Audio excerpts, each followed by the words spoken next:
When folks hear someone say, "Stop making these blood sugar mistakes," it might sound like just another wellness catchphrase floating around the internet.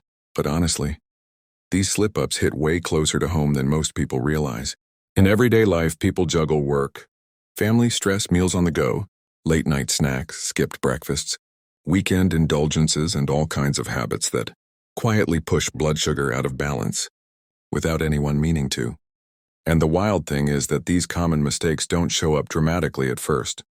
They sneak in slowly, layering one routine on top of another, until the body starts sending signals that something isn't working quite right. A lot of folks chalk those signals up to just getting older, but nope, often it's your glucose levels trying to get your attention, waving little red flags like fatigue, irritability, stubborn weight, or that afternoon crash that hits like a brick wall. And once someone hits that stage where they're feeling constantly tired or craving sugar nonstop, it's super easy to assume it's just stress or bad sleep, not realizing how much their daily patterns are pushing them toward insulin resistance, which is basically the body whispering, then yelling, "Hey buddy, this ain't sustainable." One of the biggest mistakes people make is thinking that only sweets affect blood sugar control. Like someone will skip dessert and feel proud, but then grab a huge bowl of white rice or a giant bagel and have no clue that these foods can hit their system even faster than sugar. Carbs aren't the enemy, but the type, portion, and timing matter more than folks admit. You'd be shocked how many people have a morning routine where they wake up groggy, slam a sugary coffee drink, grab something like a muffin or some cereal, and then wonder why they feel drained 2 hours later. That spike and crash cycle becomes a daily roller coaster, which slowly chips away at metabolic balance and pushes them closer to prediabetes without them even knowing it. And if they're already dancing around the edges of high blood sugar, these habits basically light the match and fan the flames. Another massive mistake is skipping meals, especially breakfast, thinking it'll help with weight loss. Americans are notorious for this. People running out the door with just caffeine and vibes, telling themselves they'll catch up later. But that habit trains the body to swing between low blood sugar and sudden spikes, which is rough on hormones and appetite control. It messes with energy, mood, cravings, and even sleep. And to make things worse, when people finally do get around to eating, they're starving. So they overdo it with fast, easy, carb-heavy choices that shoot glucose through the roof. It becomes this tiring cycle that leaves people feeling like their appetite owns them instead of the other way around. Even healthy-looking smoothies from popular chains can hit over 60 grams of sugar in one blend. That's like dropping a metabolic bomb into your system. And it's wild because someone trying to follow a better lifestyle thinks they're doing something good for themselves, not knowing they're repeating one of the most common blood sugar mistakes in the book. Then, there's the emotional eating trap, which hits practically everyone at some point. Stress makes people crave comfort foods, and comfort foods are usually the kind that trigger massive glucose level spikes. Picture someone coming home from a long day. They're drained, cranky, maybe frustrated, and the brain goes, "Let's fix this fast." That usually means chips, cookies, takeout, or giant late-night portions. Stress itself already raises blood sugar because of hormones like cortisol, so add high-carb food on top of that and you've basically created a perfect storm. And honestly, people don't do this because they're careless. They do it because they're exhausted.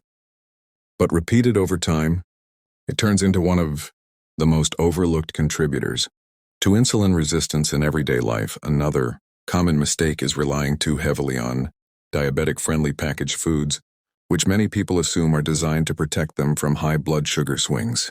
But if you flip those labels over, a lot of them are loaded with artificial sweeteners, weird fillers, processed carbs, and sodium.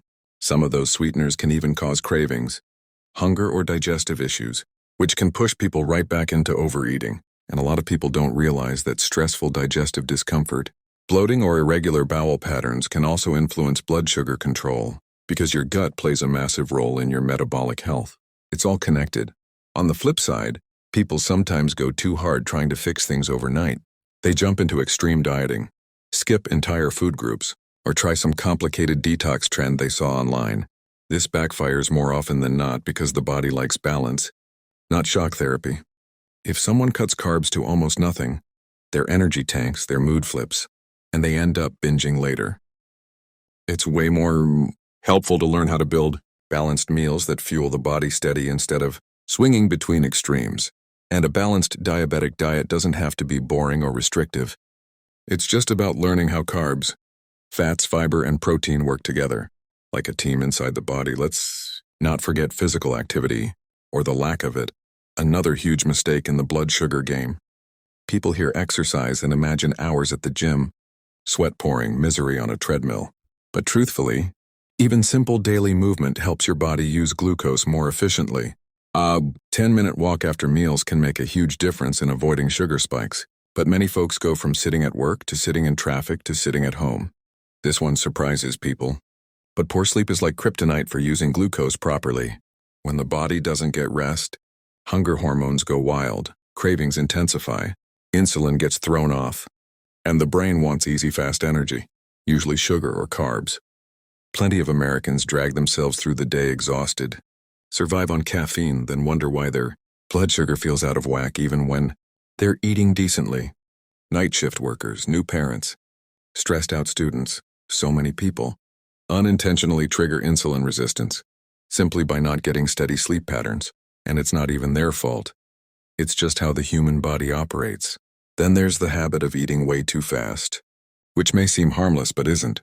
When you rush through meals, your body doesn't have time to register fullness, digestion gets messy, and the brain doesn't coordinate properly with insulin and hunger hormones. Slow eating isn't just polite, it literally helps stabilize blood sugar.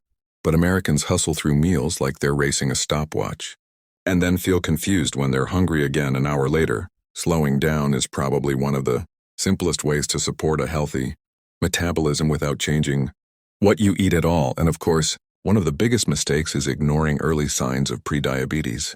People brush off symptoms like constant thirst, frequent bathroom trips, brain fog, slow healing cuts, stubborn belly fat, nonstop hunger, or sudden crashes.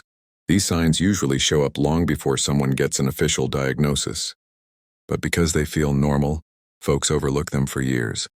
By the time they finally check their numbers, they're shocked to see how elevated their glucose levels have gotten. But the body always gives warnings. We just have to pay attention.